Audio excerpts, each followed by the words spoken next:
দেখো তো সবাই, দাদু এটা কি করলো। এ হচ্ছে আমার দাদু। আর হ্যালো গাইস, আমি পূজা, ত্রিপুরার একটি ছোট্ট গ্রাম থেকে। তো যা কইতেছিলাম, এই হচ্ছে আমার দাদু। আমার দাদু রেডি হয়ে যেতেছে গা, আর এই টাকাগুলি নিয়েই বা কি করলো আজকে তোমরা রে কমু আমি। আসলে আছে না, মানুষ বয়স হয়ে গেলে যে বাচ্চার মতো হয়, সেটা আমার দাদুরে দেখলে পুরো প্রমাণ পাওয়া যায়। এই আমার দাদু যদি একটা কাজের কথা কই, এরকম না করে উল্টোটা করে। যদি ভালোভাবে কই, এটার খারাপভাবে লইয়া যা। মানে বাচ্চারার মতো, পুরা পুরা বাচ্চার মতো সামলায় রাখন লাগে। কি করা কও। তবুও আমার দাদুর অনেক কি ভালোবাসি, অনেকই যত্ন করি। আমার দাদু দেখো কি কয়। দাদু দাদু দাদু রেডি কই যাইবা? হ্যাঁ মানতাম কই মানব কেরে?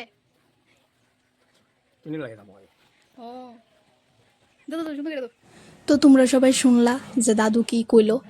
দাদু টিন আনতে যাবো, কইলো যে এখন লাগতো না, এখন কোনো প্রয়োজনে না। দাদুর মন চাইছে দাদু টিন আনবো, দাদু টিন আনবই। তো সেই সেই লেগে মানে টিন আনানোর লেগে দাদু এখানে যাওয়ার লেগে রেডি হয়ে যেতেছে গা, পান টান খায়া। তারপর দাদুর এখানে সব ঠাকুরের প্রণাম কইরা বাইরে যেতেছে গা, জয়রাম কয়ে সেটা।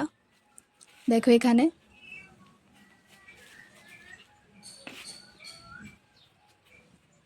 দাদুরে কইলাম, দাদু বাজার থেকে আইতে কিন্তু আমরা লেগে টিফিন আনবা। এই কথা কইতে দাদু ফুট করে গিয়ে গাড়ির মধ্যে বয়ে গেছে গা। বুঝছো কি যে করা আমাদের।